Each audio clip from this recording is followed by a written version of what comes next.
So the year of 2023 is upon us, and after a kind of mediocre 2022 definitely as far as Xbox goes, we have a lot to look forward to as far as video games go in 2023. So for this video, I wanted to just go over my top anticipated video games, not what's going to be the biggest games, what's going to be the best and all that, just my personal most anticipated video games coming out in 2023. What am I most excited for? What do I really want to try? What do I want to play? So if you're new to the channel, love video games, anime, vlogs, everything like that, make sure you hit the subscribe button, leave a like on this video, and let's get right into it. So a game that's coming up pretty soon for Xbox and will be on Game Pass day one is Atomic Heart. So this game is set to release on February 21st. It's already set in stone, and what really interests me about this game is it reminded me a lot about BioShock, and BioShock, originally an Xbox exclusive when it came out on the 360 back in 2007.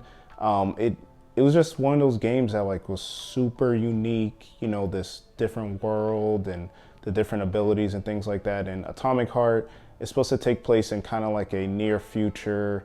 I think it's Russian, and just remind me a lot of BioShock. And I'm not one of those people that are like, oh, this game's just like XYZ game, so it's not going to be good. It's like, I'm fine with a spiritual successor or a game that's super similar, but yeah, it just looks really cool from the trailers, and the gameplay, the mechanics just looks like a ton of fun, super interesting. The graphics look really great. It's definitely going to pop on the Xbox Series X, and I can't wait to play it. So Atomic Heart coming out on February 21st. Next up, we have a game that does not have a release date yet. All we know is it's supposed to come within the first half of the year, and some people are putting it in Q1, but I think it's going to be closer to middle of Q2, and that is Redfall. So Redfall, new video game coming out from Arcane Studios, and it's basically like a 4-player co-op. If you want to, you can also play in single player, and it's a vampire hunting, get out the city survival game.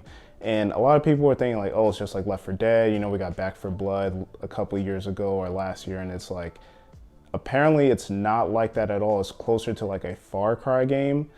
So this game first got announced during the Xbox showcase back in 2021, and yeah, a lot of people are interested in it. Some people don't care for it. For me personally, I want to play it. Like, it looks super interesting. I love the art style, and Arcane normally is hits it out the park, so I'm definitely interested to play Redfall. There's been rumors that it should be coming out in the first week or two in May, and it was originally going to come out in April, which is kind of where I thought it would come out, March, April.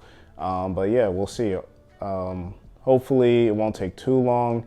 We do have a rumor Xbox showcase supposed to be happening near the end of January, on January 25th. So hopefully we'll get some more news on a solid release date for Redfall. Next up, on May 12th, we have potentially everybody's video game of the year already.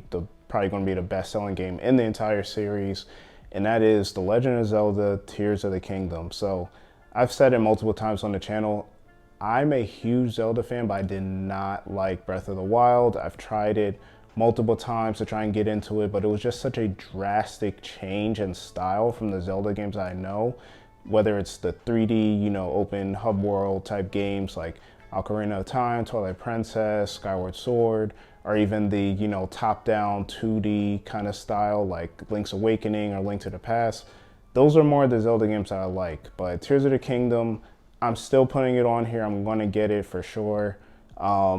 I want to give Breath of the Wild another chance, but I also want to see if Tears of the Kingdom, it's been delayed a couple times, and hopefully they've added a few more of the old school elements to it so that people, from the original Zelda fans, they can like it a little more. Some people like Breath of the Wild, some people didn't. So hopefully they add more of the traditional dungeons and things like that. But we haven't seen a whole lot on this game, even though it's coming out pretty soon, but we do expect it to get its own Nintendo Direct pretty soon. We've seen different mechanics from the trailer, and different new abilities and things like that. So Legend of Zelda: Tears of the Kingdom on May 12th. Definitely got to get it day one. Then next up for May, which, May is pretty jam-packed, I'm not going to lie. We have Resident Evil 4 Remake. So Resident Evil 4, for as long as I've been playing games, has been revered as the best game of all time, or one of the best video games of all time. my old roommate in college, I've seen him beat the game multiple times on the PS3, PS4. It came out on a GameCube, and it's just been highly revered. And you know, with these remakes, you know, Resident Evil specifically has been doing a really good job with them. I just bought Resident Evil 2 and 3 remake. It was on sale for like $15, so I decided to get it.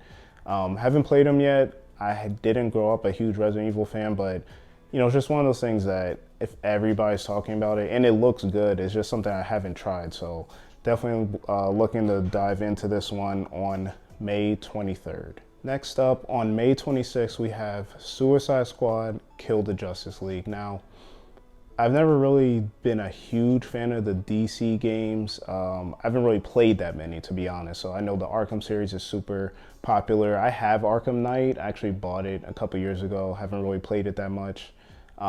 Injustice, I've played a little bit, but I love DC as far as like the animations, some of the live action movies, but mostly the animations and stuff like that. So Suicide Squad, you know, was a big movie for DC last year, and the game, we haven't seen too much about it. So I know Gotham Knights, which I was also excited for, didn't really pan out that well. But you know, Rocksteady pretty much has earned our trust as far as putting out quality video games. We just saw that Kevin Conroy will, you know, this will pretty much be his last role, you know, after him passing recently. And, you know, I hope they do it justice with whatever role he plays in it. But yeah, I'm super interested to see how you do play, what are the mechanics, and hopefully it'll do a lot better than Gotham Knights did. So Suicide Squad, Kill the Justice League, May 26th. May not be a day one release for me or a pickup, but, you know, at some point during the year, I'll probably pick it up. Then heading into June, on June 2nd, we have Street Fighter 6. So I'm a big Street Fighter 2 fan. I'm not like a huge overall, like, played Street Fighter 3, 4, 5. Well, 5 was only on the PlayStation, so I couldn't play it, but I'm actually somewhat excited for this. I did play the beta. I was invited to play it, and you know, one of the things, I'm not a huge fighting game person, mostly because like I love Smash because like everyone's controls are pretty much the same. You just gotta remember whose moves do what. And you know, you can kind of just pick maybe only like 2 to 3 characters when it comes to traditional fighting games like Tekken, Street Fighter, things like that, because you know, everyone's controls are different. And there's a lot of new mechanics in the game that I didn't really know about and stuff like that, but still, just the art style looks really dope. It looks like they're really putting their time into it. Street Fighter games don't come out that often. Like there's probably like 7 years in between each entry. So Street Fighter 6, June 2nd. Again, maybe not a day one pickup, but I'm definitely going to get it at some point this year. Then near the end of June, on June 22nd, we have Final Fantasy 16. And listen, I never played Final Fantasy game. I played Final Fantasy 7 Remake recently, and I loved it on PS5. And that's more the, you know, RPG or JRPGs that I'm trying to go for, more of the action style. And, you know, I don't know a lot about the lore and things like that with Final Fantasy. I know each game is different, but this one looks so good. And it looks like it's definitely going to pull some, you know, inspiration from Devil May Cry, Bayonetta, more action-oriented games like that. So I'm definitely sold on this. June 22nd, most likely will get this day one. Now, before we get into the rest of the list, I just wanted to go over some honorable mentions. And the first one may surprise a few people with me being an Xbox person, but the first game on the honorable mentions list is Starfield. And I know this is supposed to be some genre-defining, generational, you know, just one of the best games ever on everybody's list, most anticipated and everything. And to be honest, the only hype I really have for this game is just because I keep seeing it, hearing about it. There's so much mystery around it, and like me wanting Xbox to just have one of those games that, you know, I want Xbox to have a win. I'm not super big into like the space or exploration and, you know, open world RPGs.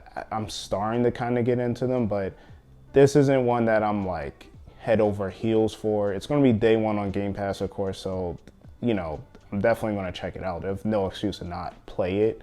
but I'm not like super duper excited for it. If it helps Xbox's, portfolio and things like that, I'm definitely going to champion it. But Starfield, we still don't have a date. It's supposed to come out the first half. My guess is it's going to push all the way to maybe June 30th. So technically in that first half, but we haven't gotten much information on it. Definitely not any type of release date, but Starfield, some point in June, I'm guessing, but it will be in the first half of this year. Next one on my honorable mentions list is Minecraft Legends. So I never got into Minecraft, but Minecraft Legends is more of a strategy action game. And not saying I'm a huge like strategy or like, one of those type of gamers, but it just looks super interesting. Like it looks like a mix between like action strategy with kind of like a little bit of like tower defense slash, action adventure a little bit. We haven't seen too much on this game, but with that Minecraft style, it looks really good. It's going to be optimized for Xbox Series X, of course, Game Pass day one. And yeah, I'm kind of looking forward to this game. So Minecraft Legends, honorable mention. Now to finish out the list, we have Lies of P. Again, a game that doesn't have a solid release date besides 2023.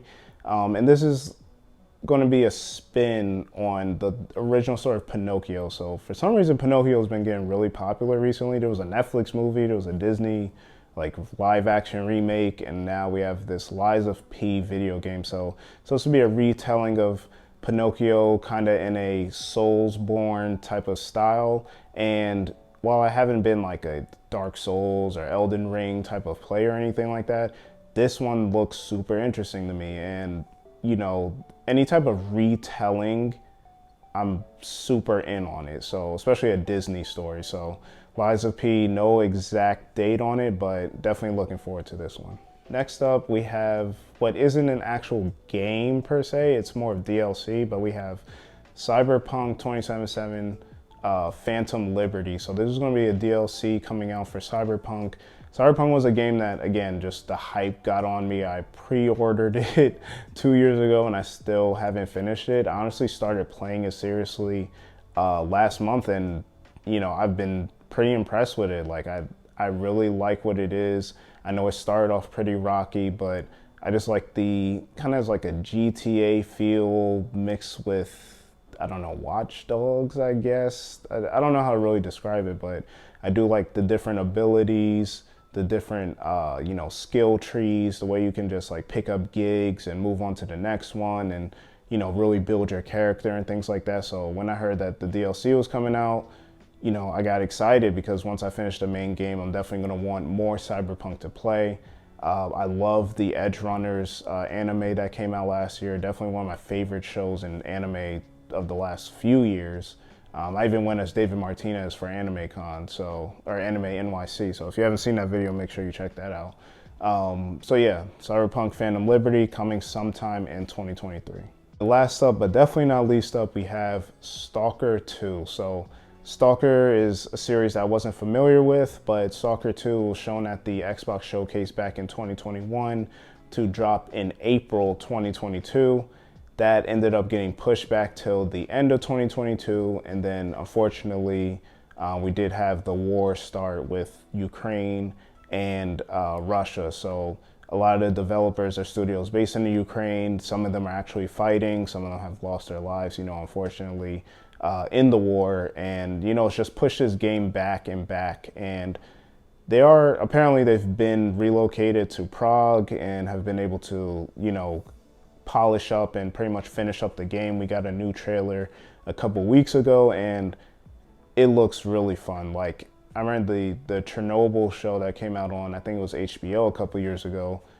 It influenced me to kind of want to, check this game out, but it's kind of like a sci-fi thriller, retelling of what that area looks like after, the whole Chernobyl nuclear plant incident. So, I definitely, I think more people should check out this game, whether it's on Game Pass, whether you spend money on it or anything, just to support those guys for, what they're going through right now and putting out what's shaping up to be a really good game. So Stalker 2, whenever it drops this year, I'm right on it, day one on Game Pass. And that pretty much wraps it up. So that's all my most anticipated games for 2023. Some of them is, obvious for a lot of people, and some of them may not be, and some I just didn't have on the list because, like I said, these are my most anticipated games. So let me know in the comment section below, which of these games are you looking forward to? Was there something I mentioned was there something I didn't mention that, should have been on the list in your opinion? Let me know in the comment section below. Leave a like if you didn't, subscribe if you haven't already, and I'll catch you on the next video.